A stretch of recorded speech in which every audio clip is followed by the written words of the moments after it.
तर आज रांगोळीने ना इतकी सुंदर मी पावलं काढलेली आहेत की मलाच माझी ती खूप आवडली.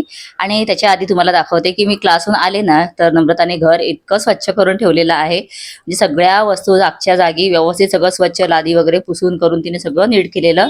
तर आता रांगोळ्या ना एक्स्ट्रा 1-2 मागवलेल्या आहेत मी. नम्रता खाली गेलेली, तिला म्हटलं येताना घेऊन ये. आणि आता रांगोळी काढून घेते कारण आज ना अमावस्या आहे. खरं तर हा व्लॉग आहे अमावस्याचा, म्हणजे आपल्या घटस्थापनेच्या आदल्या दिवशीचा. सो सगळं ना एडिटिंग करून ठेवलेलं आहे. पण कसं झालंय की इथे बाजूला ना देवी बसते आणि सकाळपासून जी गाणी चालू होतात, मग ती काही गाणी थांबतच नाहीत. त्यामुळे ना व्हॉइस ओव्हर करायचंच राहतं. पण असो, देवीची छान छान गाणी लागलेली असतात ना, मला आवडतात मग ती पण ऐकायला. तर आता पहा, अशा प्रकारे ना एवढी सुंदर मी पावलं काढलेली आहेत की मला ती एवढी आवडली ना छान. आणि खरं तर माझी जी आधीची पावलं होती ना, ती चिटकवलेली होती मी आणि हा लाल रंग करताना मी काढलेली ती. म्हटलं आता काढलेली पावलं पुन्हा लावायला बरी वाटत नाहीत. तर आता आमच्या इथे ना सगळं सामान असतं देवाचं, घेऊन बसतो एक मुलगा. तर त्याच्याकडे पावलं असेल ना तर ती आणायची आहेत आणि मग मी ती नंतर लावेन. आता रांगोळीने काढलेली पावलं तुम्हाला आवडली का कमेंट करून सांगा आणि लाईक करा. Bye bye.